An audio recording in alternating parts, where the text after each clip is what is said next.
परमेश्वर का धन्यवाद होवे। आप तमाम परमेश्वर के प्रिय लोगों को प्रभु यीशु मसीह के धन्य नाम में मसीही नमस्कार। इस नया दिन भी परमेश्वर की उपस्थिति में एकत्रित होने के लिए प्रभु ने अनुग्रह और अवसर दिया है। तो बीते दिनों में प्रभु ने हमें संभाले रखा है। दुष्ट की किसी युक्ति हमारे जीवन में पूरा होने नहीं दिया। जगह जगह पर हमें प्रभु ने दिया हुआ सुरक्षा के लिए मैं परमेश्वर का धन्यवाद करता हूं। परमेश्वर के वचन में हम प्रवेश करेंगे। हम मनन कर रहे थे अनंत जीवन के बारे में। जब यीशु मसीह बादलों पर आएंगे, कलीसिया को लेकर जाएंगे, कलीसिया मसीह के साथ रहेगी और हमेशा हमेशा के लिए कलीसिया यीशु मसीह के साथ में अनंत काल तक रहेंगी। तो यीशु मसीह में हमारा सबसे बड़ा प्रावधान या संभावना हमने देखा कि हमारे यीशु मसीह के समान हमें बनने का अवसर है। परमेश्वर ने अपना पुत्र को हमारे रूप में इस संसार में भेजा, इसीलिए था कि हम उसकी स्वरूप में हो जाए। अर्थात हम यीशु मसीह के स्वरूप में होने के लिए यीशु मसीह हमारे जैसा रूप लेकर संसार में आया। तो अब हम देखने के लिए चाहेंगे जैसे कि यीशु मसीह बादलों पर आते हैं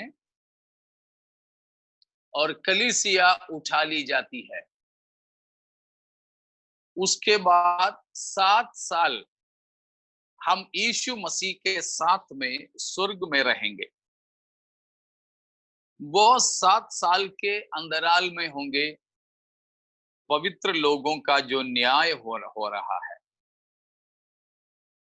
अर्थात हमारा प्रतिफल बांटने का जो समय है वो 7 साल है। वो है प्रभु यीशु मसीह ने कहा कि मेरे पिता के घर में बहुत से निवास स्थान हैं और मैं तुम्हारे लिए जगह तैयार करने को जाता हूं। तो प्रभु यीशु मसीह हमको लेकर अपने पिता के घर में जाते हैं। 7 साल वहां हम रहेंगे, हमारे न्याय होगा अर्थात प्रतिफल बांटेंगे। वो 7 साल पृथ्वी पे मसीह विरोधी का शासन होगा। जो क्लेश और महाक्लेश का समय होगा वो 7 साल जब हम स्वर्ग में प्रभु के पास में रहेंगे। उसके बाद वो 7 साल बीतने पर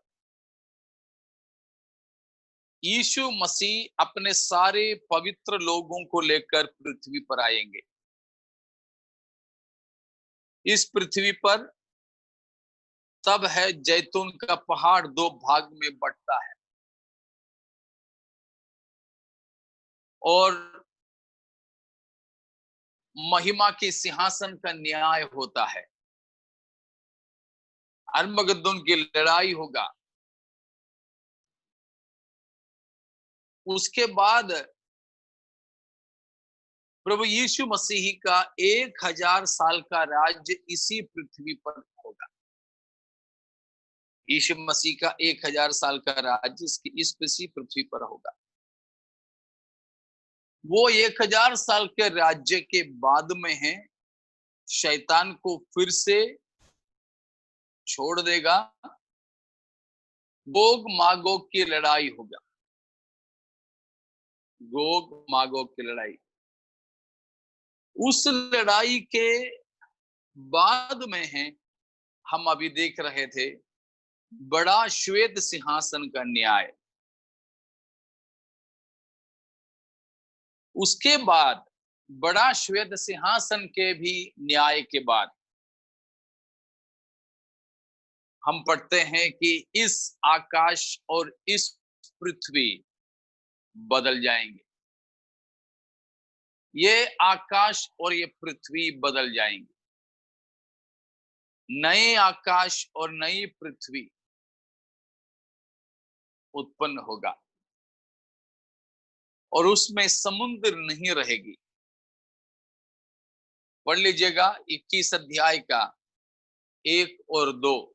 प्रकाशित वाक्य 21 का 1 और 2 को पढ़िए। फिर मैंने नए आकाश और नई पृथ्वी को देखा, क्योंकि पहला आकाश और पहली पृथ्वी जाती रही थी और समुद्र भी ना रहा। दूसरा भी, फिर मैंने पवित्र नगर नए यरूशलेम को स्वर्ग से परमेश्वर के पास से उतरते देखा। वह उस दुल्हन के समान थी जो अपने पति के लिए श्रृंगार किए हुए हो। तो 20 अध्याय के आखिरी पदों में न्याय हो रहा है, अंतिम न्याय हो गया। उसके बाद ठीक 21 की शुरुआत में हम देखते हैं कि नए आकाश और नई पृथ्वी। पुरानी आकाश और पुरानी पृथ्वी जाती रही। अभी हम जो वास कर रहे हैं, ये आकाश और पृथ्वी टलने वाले हैं, ये स्थिर नहीं रहेगी। इसीलिए हम कहते हैं कि इस पृथ्वी पे हम धन दौलत इकट्ठा मत करना, ये नाश होने वाला है। ठीक है, तो देखेंगे एक और बार इब्रानियों की पत्री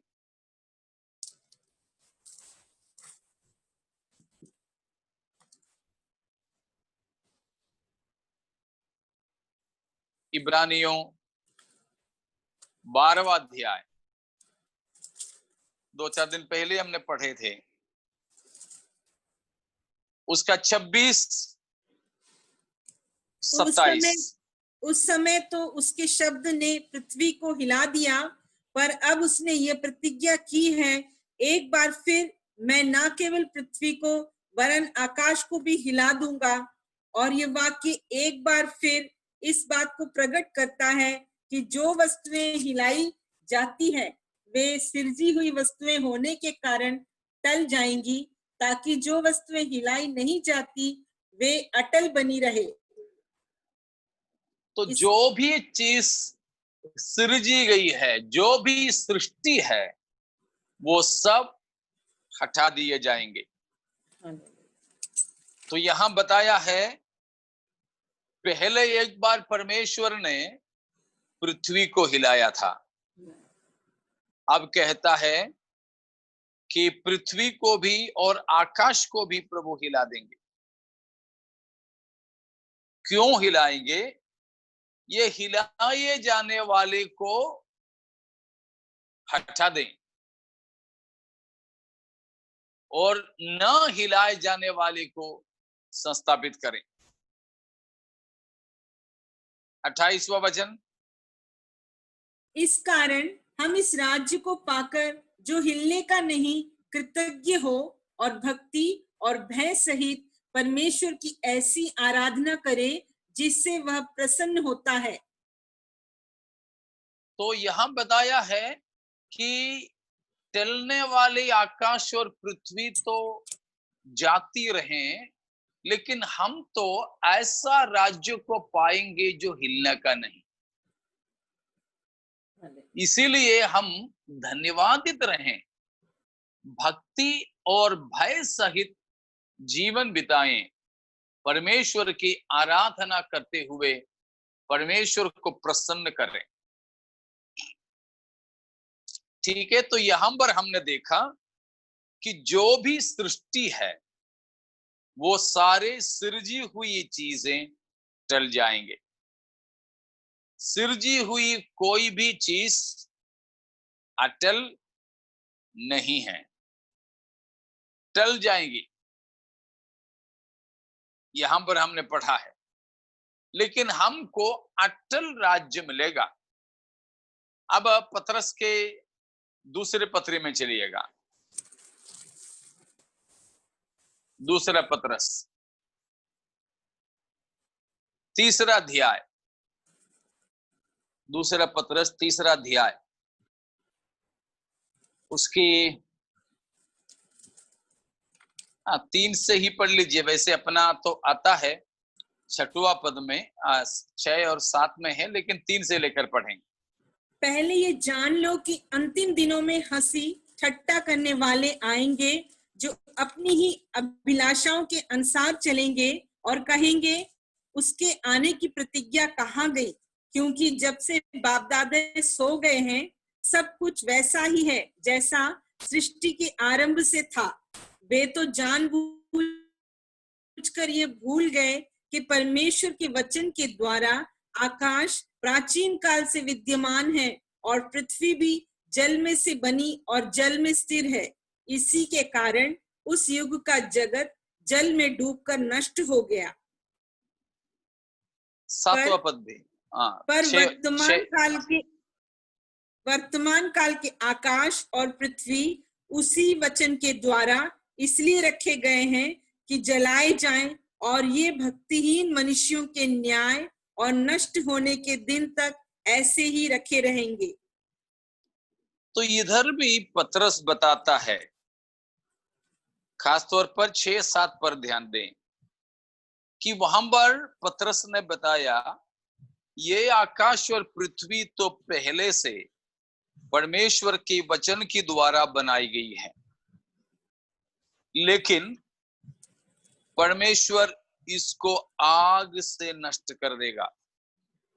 अभी जो आसमां और पृथ्वी हमें दिख रही है, इसको परमेश्वर बिल्कुल हटा देंगे, चादर की नाई लपेट लेंगे।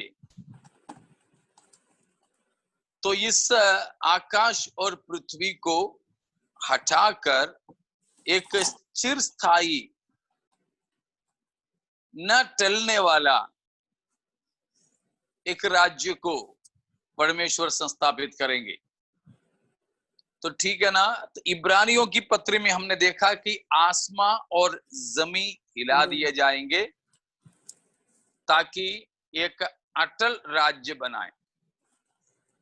और यहां पर हम पाते हैं कि जो कुछ भी सृजा गया है वो सब कुछ को परमेश्वर आग के दिन के लिए रखा है, आग के दिन के लिए, वो भी नष्ट होने के लिए, लेकिन एक अटल राज्य हमारे लिए तैयार कर रहे हैं। अभी इसी अध्याय का 9 से लेकर भी पढ़िएगा, 9, 10, 11। प्रभु अपनी प्रतिज्ञा के विषय में देर नहीं करता, जैसी देर कुछ लोग समझते हैं, पर तुम्हारे विषय में धीरज धरता है और नहीं चाहता कि कोई नष्ट हो, वरन यह कि सबको मन फिराव का अवसर मिले। परंतु प्रभु का दिन चोर के समान आ जाएगा। उस दिन आकाश बड़ी हड़हड़ाहट के शब्द से जाता रहेगा और तत्व बहुत ही तप्त होकर पिघल जाएंगे और पृथ्वी और उस पर के काम जल जाएंगे। 13 तक। जबकि ये सब वस्तुएं इस रीति से पिघलने वाली है, तो तुम्हें पवित्र चाल चलन और भक्ति में कैसे मनुष्य होना चाहिए, और परमेश्वर के उस दिन की बाट किस रीति से जोहना चाहिए, और उसके जल्द आने के लिए कैसा यत्न करना चाहिए। जिसके कारण आकाश आग से पिघल जाएंगे और आकाश के गण बहुत ही तप्त होकर गल जाएंगे। पर उसकी प्रतिज्ञा के अनुसार हम एक नए आकाश और नई पृथ्वी की आस देखते हैं जिनमें धार्मिकता वास करेगी। पतरस फिर से बता रहा है, इधर साहब ये पूरा ही पुस्तक, दूसरा पतरस का पूरा ही किताब यीशु मसीह के दोबारा आगमन के बारे में, उसमें खास तौर पर तीसरा अध्याय, उसमें पहले बोला कि ये सारे आकाश और पृथ्वी को आग के लिए रखे हैं। अब यहां पर भी प्रभु के दास बताता है कि ये सब कुछ पृथ्वी और उसमें की सारी वस्तुएं तप्त होकर पिघलने वाली हैं। पृथ्वी के सारे तत्व बिल्कुल तप्त होकर पिघलने वाली है। मतलब पृथ्वी पे ऐसे कुछ नहीं रहेगा जो जलकर भस्म नहीं होता हो। पूरे पृथ्वी जल जाएंगी। अभी तो उसके लिए सब प्रावधान मनुष्यों ने ही बना करके तो रखा है। जितने कितने सारे बम है, परमेश्वर को कुछ नहीं करना पड़ेगा, बस किसी के दिमाग को थोड़ा सा सरकाना है, हो जाएगा। अगर किसी राजनेताओं के दिमाग थोड़ा सा सरका तो बस पृथ्वी पूरा जलने के लिए बाकी कुछ नहीं चाहिए। ये तो होगा। इसीलिए प्यारों, हमें इस बात को जानना है कि ये पृथ्वी जिस पे हम रह रहे हैं ये खत्म होने वाला है।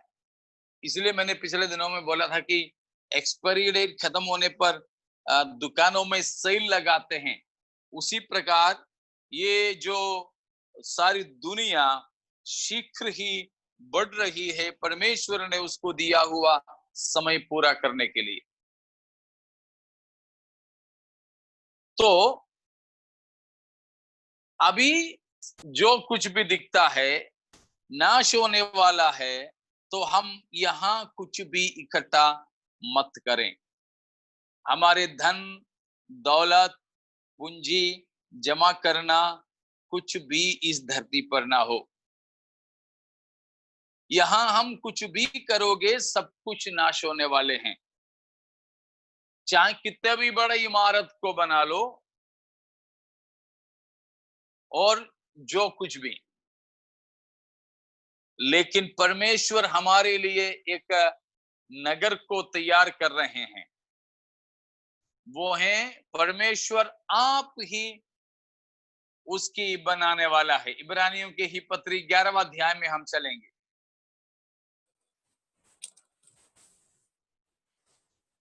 इब्रानियों 11 अध्याय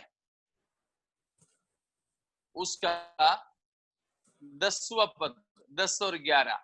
क्योंकि वह उस स्थिर नींव वाले नगर की बाट जोहता था जिसका रचने वाला और बनाने वाला परमेश्वर है। विश्वास से सारा ने आप बूढ़ी होने पर भी गर्भ धारण करने की सामर्थ पाई, क्योंकि उसने प्रतिज्ञा करने वाले को सच्चा जाना था।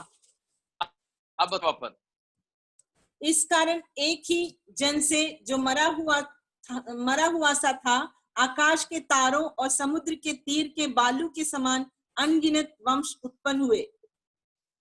इब्राहिम के बारे में जिक्र है। बताया इब्राहिम तंबुओं में रहा करता था। और तंबुओं में क्यों रहा? क्योंकि वो उस स्थिर नींव वाले नगर की बाट जोता था जिसकी रचने वाला परमेश्वर आप है। तो इब्राहिम इस संसार में रहता था, किसके इंतजार करता था? उस नगर का जिसका जो स्थिर नींव वाली नगर है और जिसके बनाने वाला परमेश्वर आप है। यीशु मसीह ने हमें यही कहा है कि पृथ्वी पे नहीं, स्वर्ग में इकट्ठा करो। क्यों? कैसे? हम परमेश्वर के कार्यों के लिए जो खर्च करते हैं, वो सब हमारे नाम पे स्वर्ग में जमा होता है। तो यहां जो हम खर्च करते हैं प्रभु के लिए, वो ही स्वर्ग में हमारे लिए जमा हो रहा है। समझ रहे हो ना? फिर से, हम परमेश्वर के लिए धरती पर जो कुछ भी खर्च करता है, पैसे का ही मामला नहीं,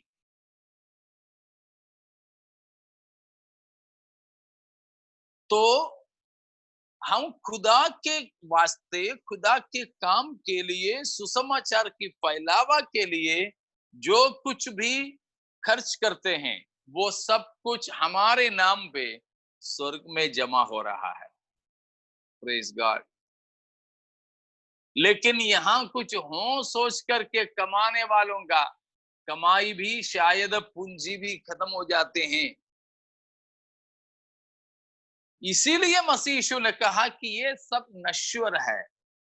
हम इस सारी पृथ्वी और यहाँ की सब बातों को बिल्कुल नाशवान हमें समझना चाहिए, और उस अविनाशी की हमें बाट जोहना भी चाहिए। इसीलिए जब वो अविनाशी को हम पाएंगे, तो वहां पर हम प्रभु के साथ अनंत काल आनंदमय जिंदगी बिताएंगे। तो मैं आपसे पूछूं कि हमारे मसीही जीवन का सबसे बड़ा मकसद क्या है?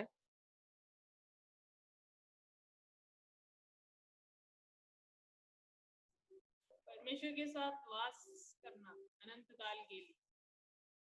कैसे? अनंत काल परमेश्वर के साथ वास करना। अनंत काल परमेश्वर के साथ वास करना, ठीक है।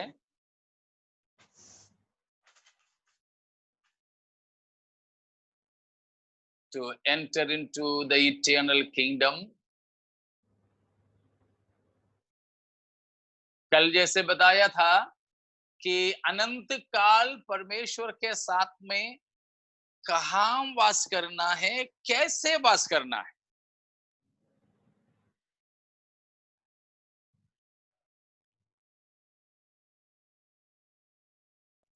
मसीह को जैसा वो है वैसे देख के हम उसके समान बदल कर परमेश्वर के राज्य में वास।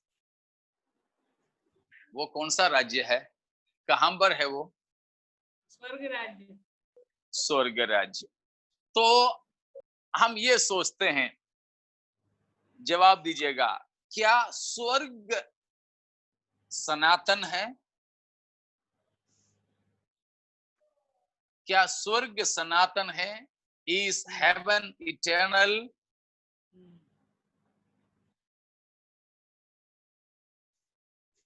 जी, जवाब तो कुछ लोग मुंडी तो हिला रहे हैं। नहीं, स्वर्ग सनातन, यस। तो सब यस ही आया है। तो अगर मैं नो बोलूंगा तो मानोगे? परमेश्वर जहाँ रहता है वो सनातन राज्य।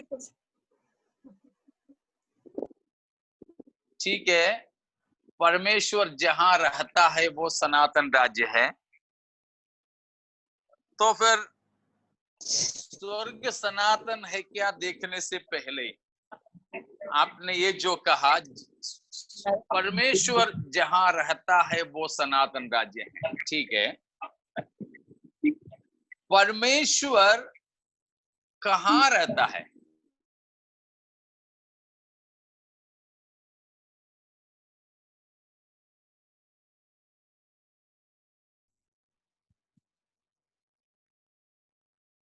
परमेश्वर कहाँ रहता है? विश्वासियों के हृदय में। अभी विश्वासियों हमारे अंदर, बस बाहर नहीं है ना। हमारे दिलों में मतलब। तो हमारे दिलों में जब कहेंगे तब भी मुझे फिर से सवाल है, दिल तो इधर थोड़ा सा लगभग हमारी मुट्ठी जितना उतना ही है दिल, तो परमेश्वर वहीं रह रहे हैं? नहीं, हमारा पूरा शरीर परमेश्वर का मंदिर है, कोरिन्थियंस में लिखा है। अच्छा, तो उसका मतलब दिल ही दिल में नहीं, पूरा शरीर में है। ठीक है, तो परमेश्वर केवल हमारे दिल रूपी किसी एक अंग में ही नहीं, हमारे शरीर में जहां जहां जान है, ठीक है ना, जहां हमारे शरीर में जहां जान है वहां परमेश्वर सबको अपना निवास स्थान बनाया है। ठीक है, केवल दिल ही दिल देख करके बाकी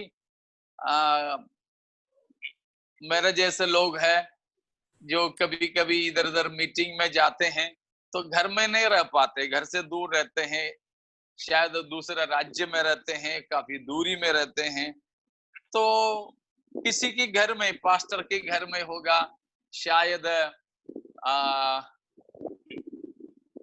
आ, किसी विश्वासियों के घर में होगा, कहीं किसी के घर में हमें रहने देते हैं, तो हमको लेके जाते हैं, हमारे बैग अटैची सब लेकर के चले जाते हैं और एक रूम में रखते हैं, बोलते हैं पास्टर जी ये आपका रूम है। उधर शायद एक ही रूम होगा, 2 रूम होगा, शायद 4-5 होगा, लेकिन हमको उस एक रूम में बांध दिया, हमको वहां रखते हैं, तो हम उस रूम के बाहर नहीं निकलते। ज्यादातर तो बाथरूम अटैच्ड होते हैं, तो बाथरूम के लिए भी हमको बाहर नहीं जाना पड़ता है, सब वही। और कुछ लोग हैं चाय नाश्ता भी वहीं ला करके दे देते हैं। कभी कभी खाना, मुख्य खाना खाने के लिए हमको बुलाते हैं, बाहर जाते हैं, उतने देर के लिए हम जाते हैं, खाना खाते हैं, कभी कभी हाथ भी हम अंदर ही आकर धोते हैं, नहीं तो हाथ धोकर अंदर आते हैं। पूरा हम उनकी घर में तो रह रहे हैं, लेकिन उन्होंने हमको दिया 10x10 का, 10x15 का एक कमरे में हम बंद है, उसके बाहर जब हमें बुलाते हैं तभी जाते हैं, नहीं तो नहीं जाते। जितने भी समय हैं, शाम को एक ही मीटिंग होगा, तो बाकी पूरे की पूरे समय हम उसी कमरे के अंदर, उसी कमरे के अंदर। क्या इसी प्रकार हमारे परमेश्वर को दिल रूपी एक छोटा सा कमरे में बंद रखना? नहीं, परमेश्वर तो हमारे जीवन का स्वामी बनकर संपूर्ण जीवन में अपना प्रभुता को चलाने वाला होता है। ठीक है, वो तो हमारे शरीर को मंदिर बनाने वाली बात हो गई वो, लेकिन अब हमारे चर्चा का विषय नहीं है, इसलिए उसको छोड़ दो। परमेश्वर हमारे दिलों में, हमारे मनों में, हमारे शरीर में, हम में रहते हैं। तो क्या हम में ही परमेश्वर है और कहीं नहीं? परमेश्वर का, सर्वव्यापी है। ठीक है, सर्वव्यापी है, हर जगह पर है। तो परमेश्वर को ऐसा कोई रहने की जगह है?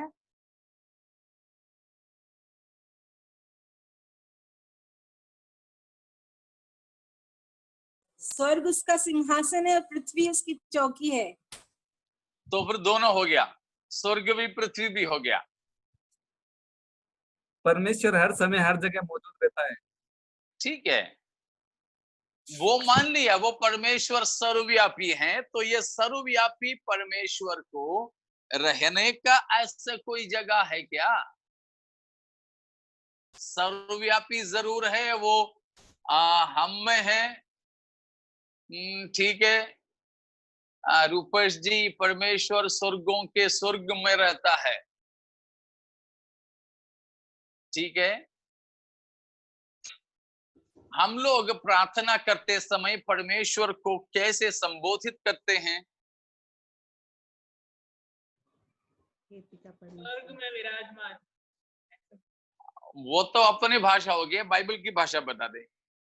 यीशु मसीह ने कैसे सिखाया था? तुम प्रार्थना जब करोगे तो तुम कैसे करो? हे हमारे पिता तू जो स्वर्ग में है। स्वर्ग में है। ठीक है, तो फिलहाल हम वही लेते हैं।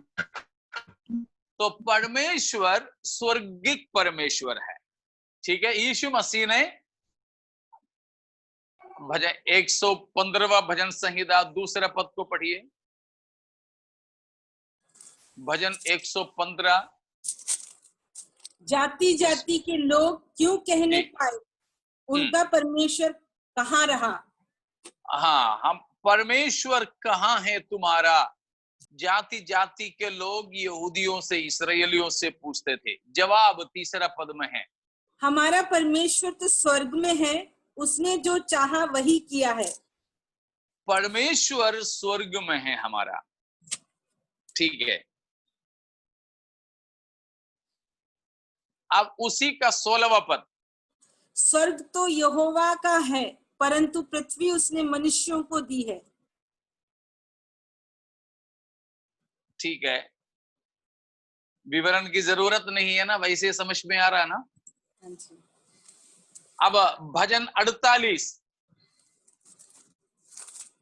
48 1 और 2।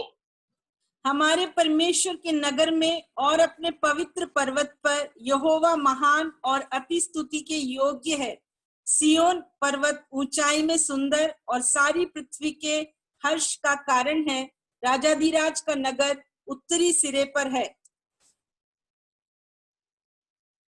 तो इन हर एक जगह पर बताया है कि परमेश्वर कहाँ रहता है?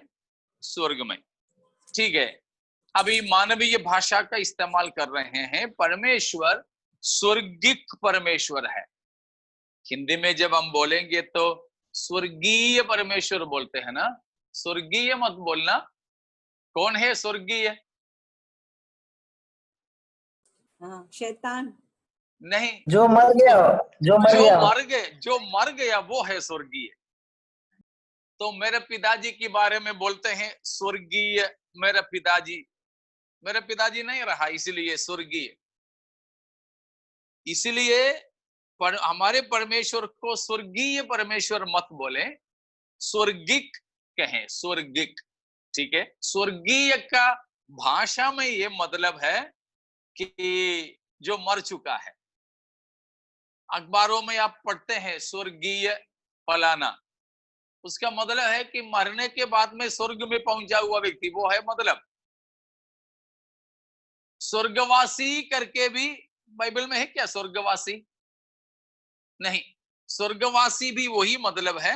ये दोनों शब्द परमेश्वर के लिए मत इस्तेमाल करना, ठीक है? मैं तो बिल्कुल केरल वाला हूं, लेकिन जो थोड़ा सा जानकारी मुझे भाषा का मिला उस हिसाब से बता रहा हूं। तो स्वर्गीय परमेश्वर भी नहीं बोलना, हे हमारे स्वर्गवासी परमेश्वर भी मत बोलना। ये दोनों एक ही मतलब है। मरे हुए लोगों के लिए स्वर्गीय भी स्वर्गवासी भी बोलते हैं। स्वर्गिक करके हम कह सकते हैं, स्वर्गिक। नहीं तो आप जो स्वर्ग में हैं, बाइबल में जो लिखा है, हे हमारे पिता तू जो स्वर्ग में है। ठीक है, तो परमेश्वर, बाइबल का परमेश्वर स्वर्ग में रहने वाला, स्वर्ग में विराजमान स्वर्गिक परमेश्वर कहलाता है। ठीक है, स्वर्गिक परमेश्वर कहलाता है। जबकि परमेश्वर की उपस्थिति केवल स्वर्ग ही स्वर्ग में सीमित नहीं है। जैसे आपने कहा कि सर्वव्यापी है परमेश्वर।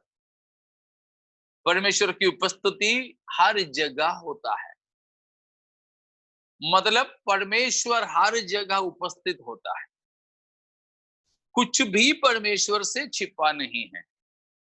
ठीक है, इसलिए ही तो हम लोग अभी जगह जगह पर बैठे हुए हैं, नहीं तो ऐसा जूम मीटिंग या ऑनलाइन मीटिंग संभव नहीं था।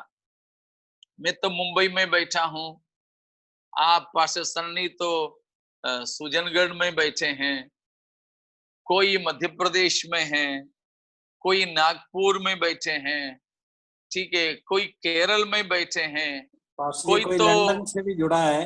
हाँ ठीक है, आज लंदन से भी एक बहन जुड़ा है हमारे साथ। कल भी कोई थे लंदन से। जी तो इस प्रकार हम भिन्न भिन्न महाद्वीपों में बैठे हैं, भिन्न भिन्न देशों में, भिन्न भिन्न राज्यों में हैं।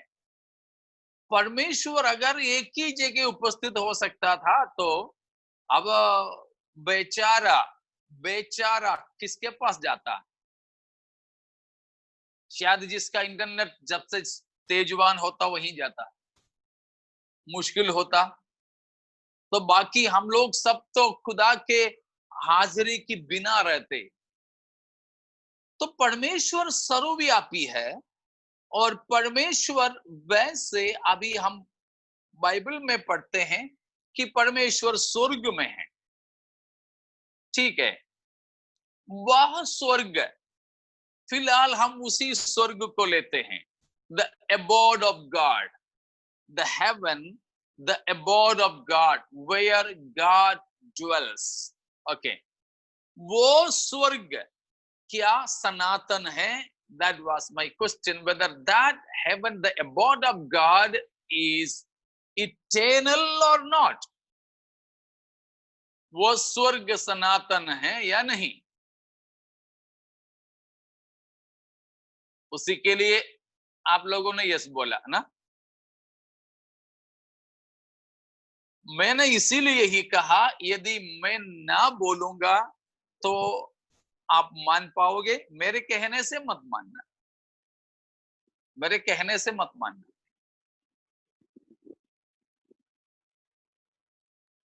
मैं स्वर्ग को सनातन नहीं मानता, इसलिए नहीं मानता कि बाइबल में कोई सूचना नहीं है स्वर्ग सनातन है।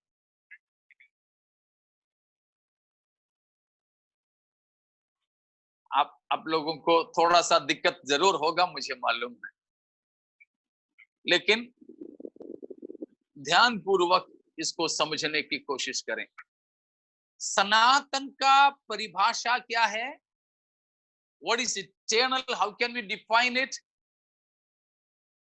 काल से अनंत काल तक, अनादि से अनंत अनंत काल तक, मतलब ना शुरुआत और ना अंत, ठीक है, आदि से पहले से लेकर अंत के बाद में भी रहने वाला।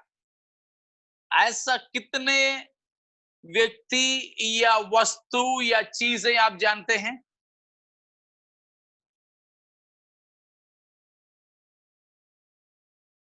उस मतलब में सनातन कितने व्यक्ति या वस्तु या जगह या चीजों को आप जानते हैं? केवल परमेश्वर, केवल परमेश्वर,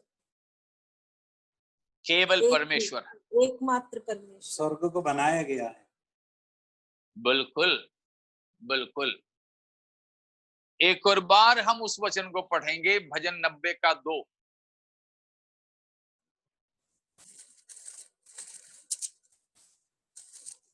इससे पहले कि पहाड़ उत्पन्न हुए या तूने पृथ्वी और जगत की रचना की, वरन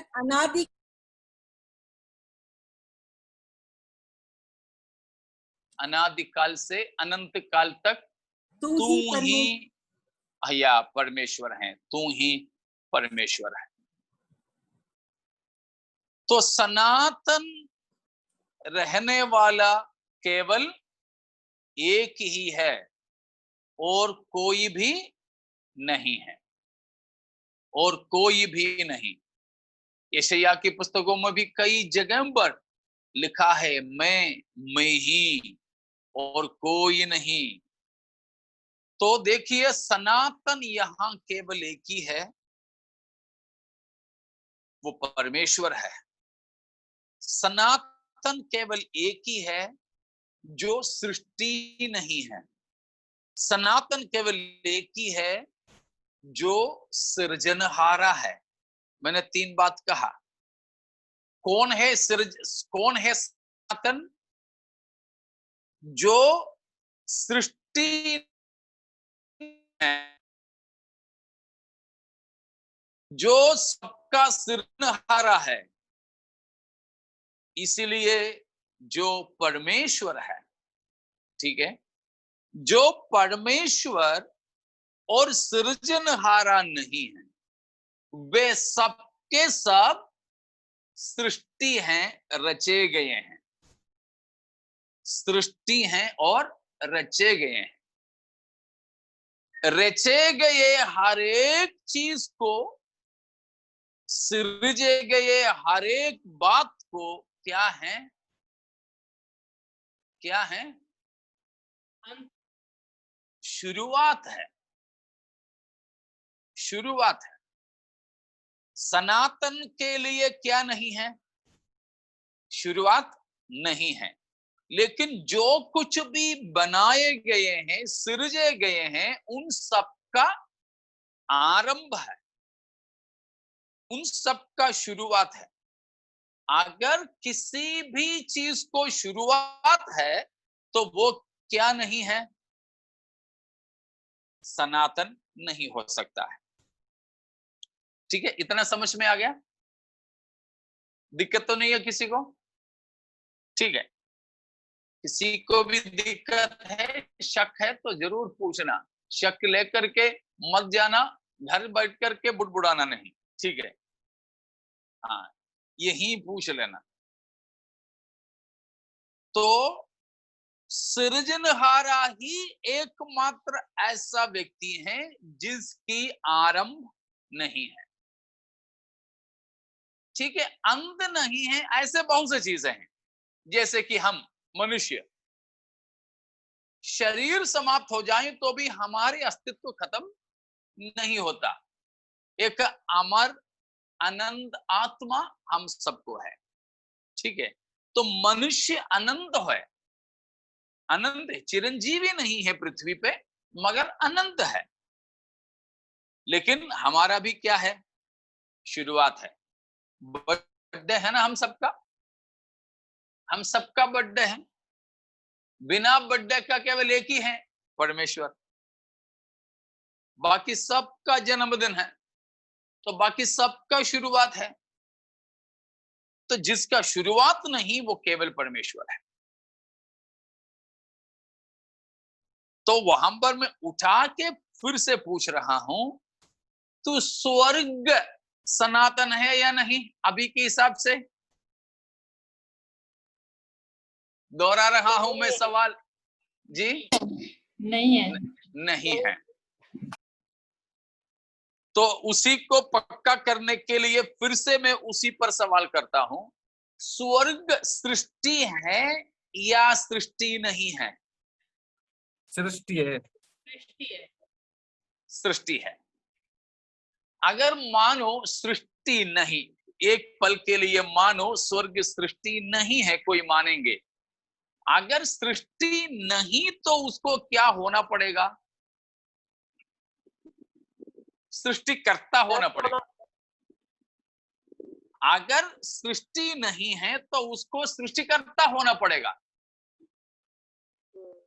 लेकिन स्वर्ग सृष्टि है, सृष्टिकर्ता तो केवल एक ही है, हमारे त्रिएक परमेश्वर।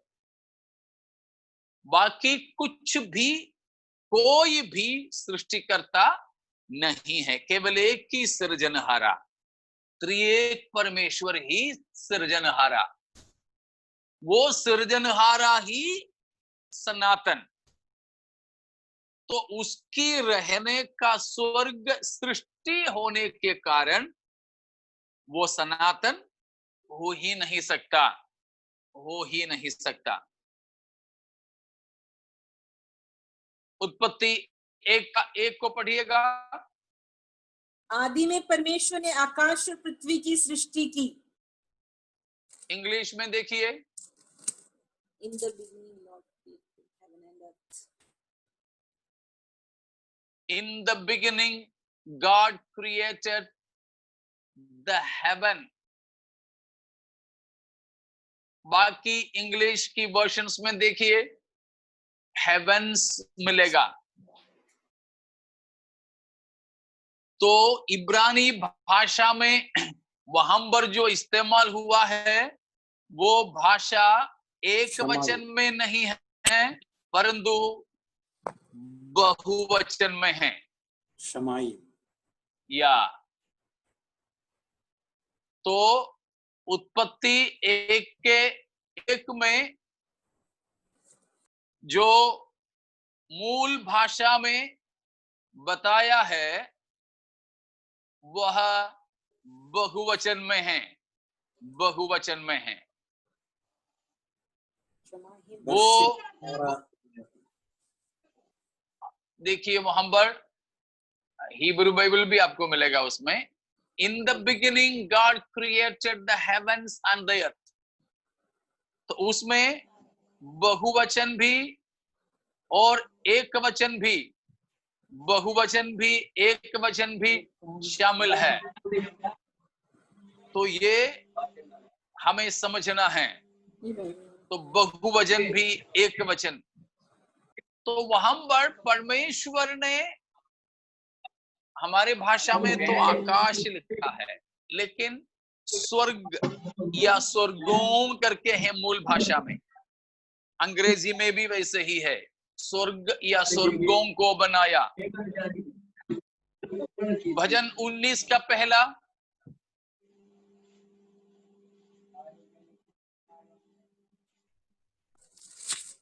आकाश परमेश्वर की महिमा का वर्णन कर रहा है और आकाश मंडल उसकी हस्तकला को प्रकट कर रहा है। यहाँ पर भी क्या बताया है?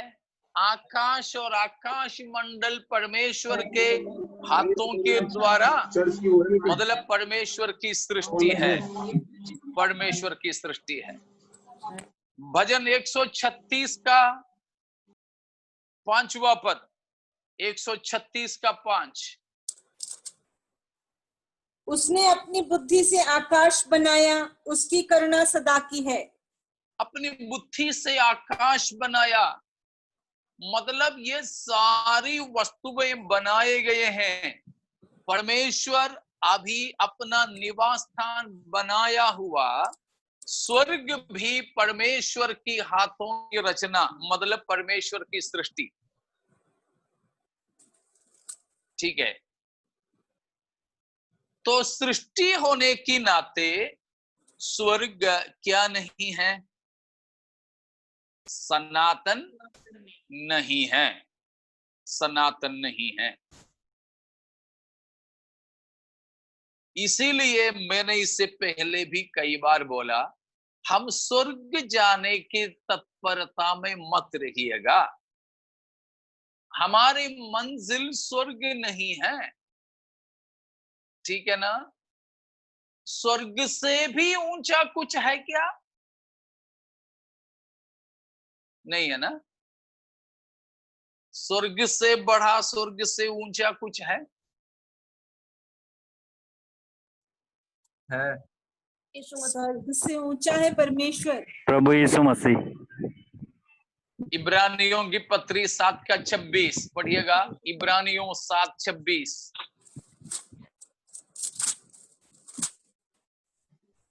अतः ऐसा ही महायाजक हमारे योग्य था, जो पवित्र और निष्कपट और निर्मल और पापियों से अलग और स्वर्ग से भी ऊंचा किया हुआ हो। स्वर्ग से भी ऊंचा। स्वर्ग ऊंचा नहीं है, स्वर्ग से भी ऊंचा है। तो हमारे higher than the heavens, Jesus the high priest, Jesus our high priest is the higher than the heavens, स्वर्गों से भी ऊंचा। इसीलिए मैं ये कहता हूं, ये मैं सिखाता हूं कि हम स्वर्ग से भी ऊंचा किया गया प्रभु के ही बाट जो हैं, हमको स्वर्ग नहीं है मतलब का, परंतु स्वर्ग से भी ऊंचा अगर कोई है, कुछ है, वो ही हमारा सबसे खास है। वो हमारे सृजनहारा, स्वर्गों को भी बनाने वाला हमारे परमेश्वर है। Praise God. यूनिवर्स, ये पूरा ब्रह्मांड मिलाकर होता है, उसमें सब कुछ बनाए गए, सारी सृष्टि को यूनिवर्स कह सकते हैं। ब्रह्मांड, समस्त दुनिया यूनिवर्स आता है। हेवन ही हेवन, यूनिवर्स में नहीं। यूनिवर्स में है लेकिन यूनिवर्स नहीं। ठीक है, अब आप किसी को शक नहीं है तो मैं आपसे एक शक पूछता हूं। मैंने सोचा था कि आप लोग कोई पूछोगे, आप लोग नहीं पूछ रहे हैं तो मैं पूछ लेता हूं, आप मुझे जवाब दें कि जबकि परमेश्वर अनादि है, अनादि से हैं, सनातन है, और परमेश्वर का रहने का स्थान स्वर्ग बाद में बनाया गया, तो स्वर्ग की सृष्टि से पहले परमेश्वर कहां रहता था?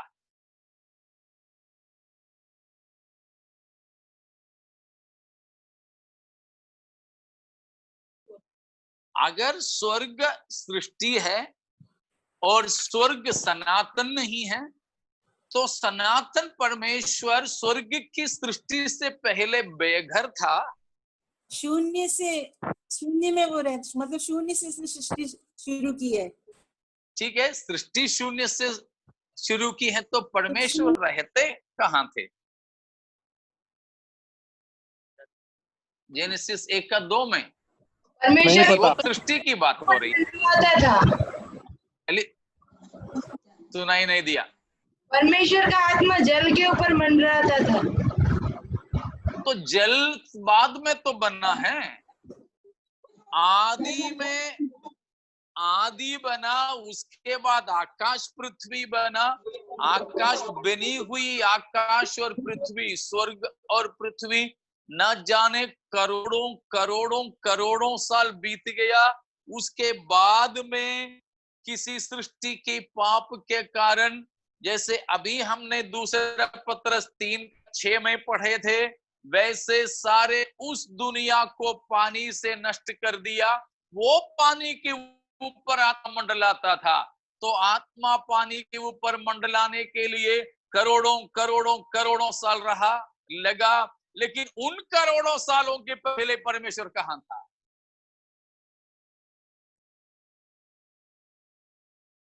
परमेश्वर आत्मा है, सर्वव्यापी है, हर जगह मतलब वास कर सकता है।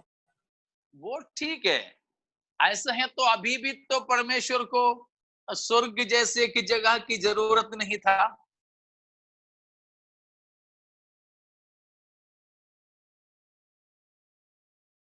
यूहन्ना 1:1 में परमेश्वर आदि में था करके हैं, तो वो कहां था पूछ रहे हैं।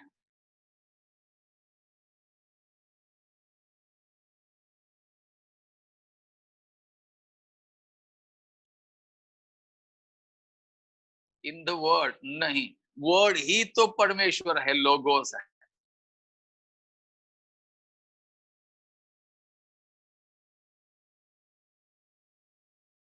उसके लिए बस इतना है, क्या परमेश्वर को रहने के लिए कोई जगह की जरूरत है?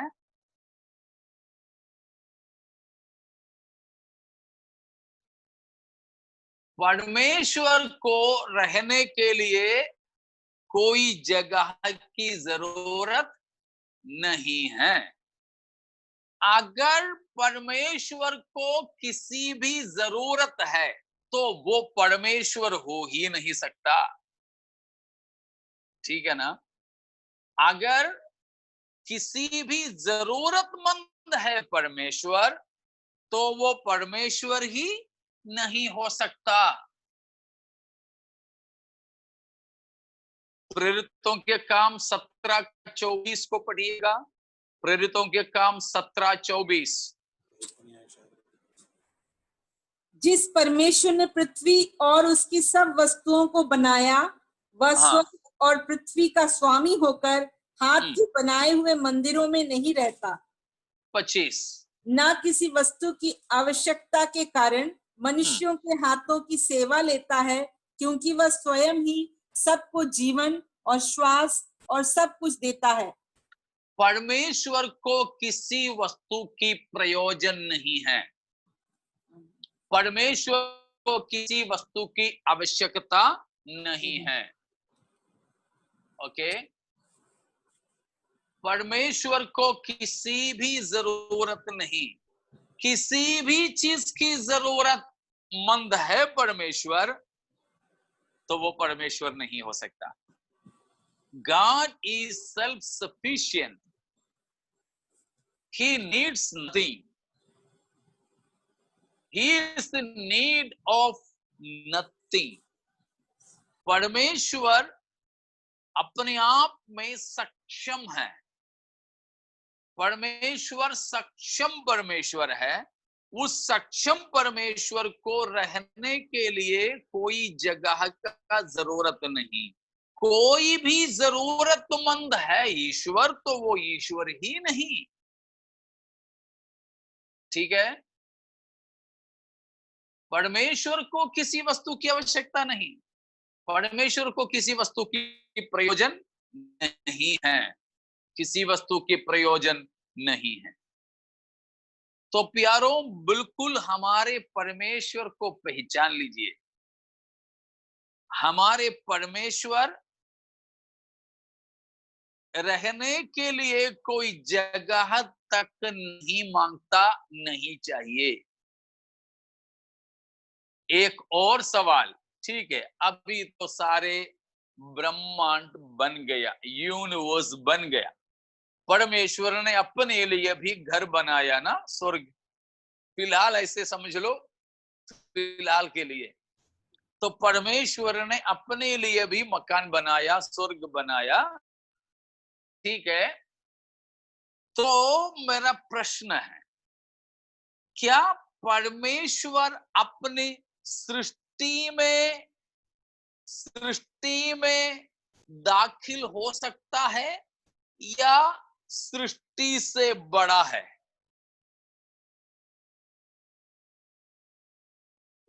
परमेश्वर अपनी सृष्टि में समाया जा सकने वाला है या परमेश्वर अपने सारी सृष्टि, मतलब केवल पृथ्वी नहीं, जितने ब्रह्मांड अखिलांड जो बोलते हैं, द एंटायर यूनिवर्स, पूरे की पूरे विश्व, ठीक है, सब कुछ उसमें शामिल, ये सब बनाए गई दुनिया, वो दुनिया सृजनहारे को समा सकती है या परमेश्वर ये बनाई गई दुनिया के भी बड़ा है, उससे भी बड़ा है? समा सकता है, समा सकता है। मरियम का खोख के अंदर आया।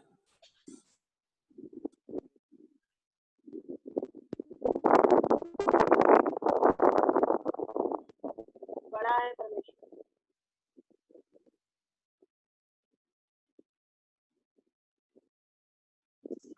पहला राजा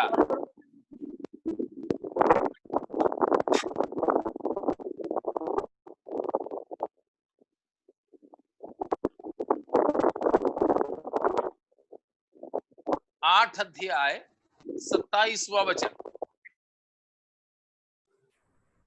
क्या परमेश्वर सचमुच पृथ्वी पर वास करेगा? स्वर्ग में वरन सबसे ऊंचे स्वर्ग में भी तू नहीं समाता, फिर मेरे बनाए हुए इस भवन में कैसे समाएगा?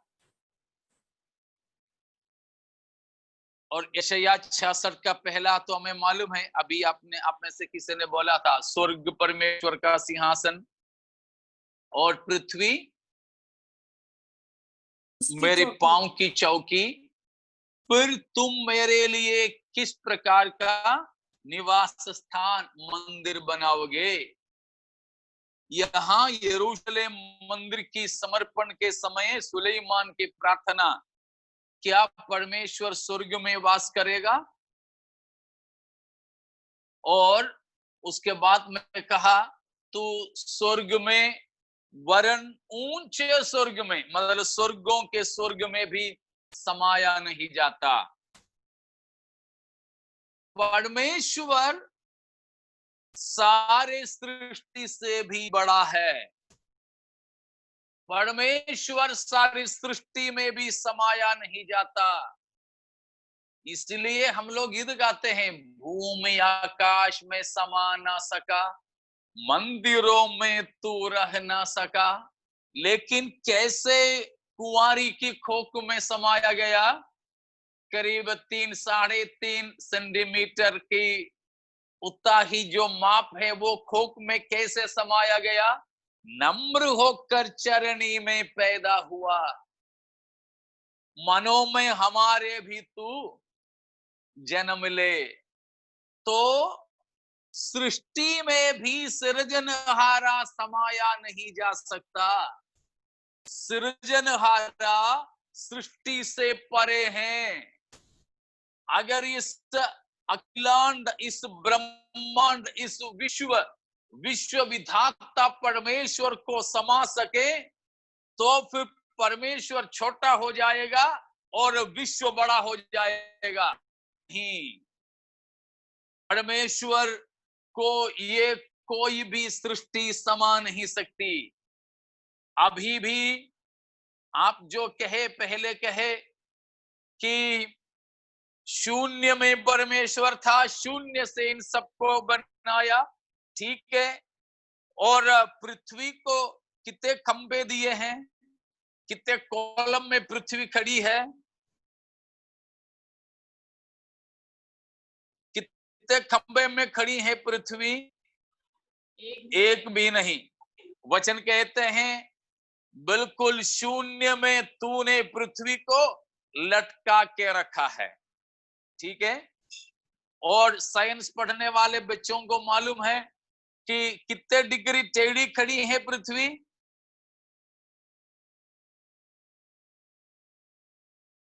23 डिग्री। कौन सी जी? 23 डिग्री। हाँ, 23 डिग्री टेढ़ी खड़ी है। किस पे खड़ी है? एक इमेजिनरी एक्सिल में।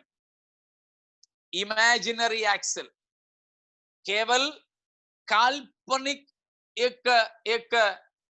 एक शाफ्ट में खड़ी है।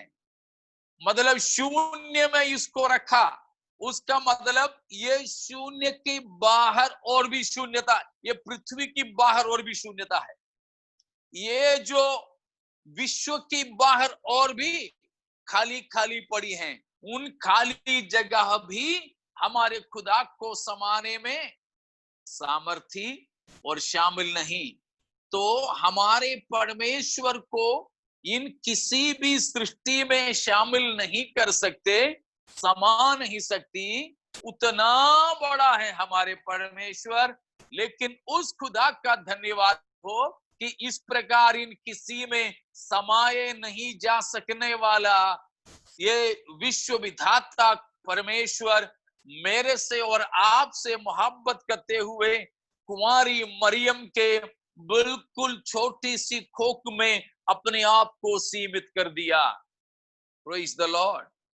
इसलिए नहीं था कि मरियम की खोक उसके लिए पर्याप्त थी, मगर इसीलिए कि मसीह अपने आप को उतना छोटा कर दिया। Praise the Lord. यूसुफ की कब्र मसीह को समाने में सक्षम तो नहीं थी, मगर मेरे लिए, आपके लिए मसीह ने उस कब्र में भी अपने आप को सीमित कर दिया। इसलिए मैं ये कहना चाहूंगा कि पैदा होने के समय में एक कुंवारी की खोक में, मृत्यु की समय एक धनवान की कब्र में अपने आप को सीमित करने वाला असीमित परमेश्वर है मेरा प्रभु, मेरा उद्धारकर्ता, मेरा परमेश्वर। Praise the Lord. समझ रहे हो ना? हालेलुया। और जन्म के समय में एक कुंवारी की कोख को उधारी में लिया और मृत्यु के समय में धनवान की कब्र को उधारी में लिया, लेकिन दोनों ही मसीह ने पहले से भी ज्यादा महिमा के साथ में लौटा भी दिया। कब्र लौटाने वाला कौन है हमारे प्रभु के अलावा?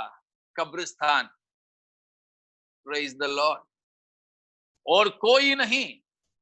तो प्यारो, मेरा इतना कहने का मतलब यह है कि हम अभी जो स्वर्ग कहते हैं वो स्वर्ग सनातन नहीं है, इसीलिए वो स्वर्ग के भी आशा में मत रहिए। हमारे आशा पवित्र लोगों की आशा, कलीसिया की आशा स्वर्ग रूपी एक जगह नहीं, स्वर्ग रूपी एक स्थान नहीं, परंतु हमें स्वर्ग नरक एक जगह से बढ़कर महत्व इस बात का है कि हमारे परमेश्वर जहां विद्यमान है वहीं हमें रहना है। यीशु मसीह ने हमको ये वायदा नहीं किया कि मैं तुम्हें स्वर्ग लेके जाऊंगा, प्रेज गॉड, लेकिन प्रभु ने हमें ये वायदा किया, जहां मैं रहूं वहां तुम भी रहें। यूहन्ना 14:3 में, जहां मैं रहूं वहां तुम भी रहें। मसीह का वादा वो है। मैं इतना कहने का तात्पर्य यह है, आप स्वर्ग की लालच में मत रहें, ठीक है ना? स्वर्ग की लालच में मत रहिएगा, परंतु हम मसीह के साथ रहेंगे, ठीक है? मसीह जहां वर्तमान होंगे, मसीह जहां विद्यमान होंगे, हम वहीं रहेंगे। Praise God. It doesn't mean we will stay above the heavens. वहां दर्जा है। यीशु मसीह स्वर्ग से ऊंचा किया गया का मतलब पोजीशन है, दर्जा है, फिजिकल स्थान नहीं। ये सर्कलिक पृथ्वी, ये उसमें ऊपर नीचे का कौन सा स्थान होता है? नहीं होता। इसीलिए स्वर्ग का स्थान किधर है? हम लोग तो अक्सर बोलते हैं ऊपर है ना, ठीक है, वो सोच करके आ जाइए, प्रभु चाहे तो हम कल देखेंगे उसके बारे में। तो ऊपर नीचे की बात नहीं है उसमें, दर्जा, द पोजीशन। और प्रभु चाहेंगे तो हम कल देखेंगे कि सनातन जीवन हम कहां बिताएंगे, पृथ्वी पे है कि आकाश में है, स्वर्ग में है, अमेरिका में है या अफ्रीका में है, ठीक है? तो वचन में आप पढ़ते हुए आए, तो आज हम इतना समझें कि परमेश्वर हमें केवल स्वर्ग नाम का एक सृष्टि किया गया जगह की आशा और उम्मीद नहीं दिया है, परंतु मसीह ने हमको ये वायदा किया, मैं फिर आऊंगा, तुम्हें लेके जाऊंगा, ताकि जहां मैं रहूं वहां तुम भी रहें। तो हमारा यही मकसद होना, हमारे प्रभु के साथ में रहना, प्रभु के साथ में रहना, और कुछ नहीं हमारे मकसद, प्रभु के साथ में रहना। तो आइए, वो हमारे लिए स्वर्ग को, उस बड़े स्थान को छोड़कर धरती पर आया, आकाश और पृथ्वी में समाये ना जा सकने वाला, कुंवारी की खोक में अपने आप को सीमित किया, हमारे लिए धरती पर रहा, क्रूस पर मारा गया, लेकिन मृतकों में से जी उठकर अभी हमेशा के लिए जीवित हमारे प्रभु के आगमन की बाट जोते रहें, ताकि स्वर्ग सुंदर जगह पर जाने की लालच में नहीं, परंतु हमारे प्यारे प्रभु के साथ रहने के प्यार में, प्रेम में, हमारे प्रभु के आगमन की हम बाट जोते रहें। आइए अपने आप को उसके लिए हम समर्पित करें। हम प्रभु के साथ रहेंगे, वो बड़ी आशा भरी जिंदगी हम बिताते रहें।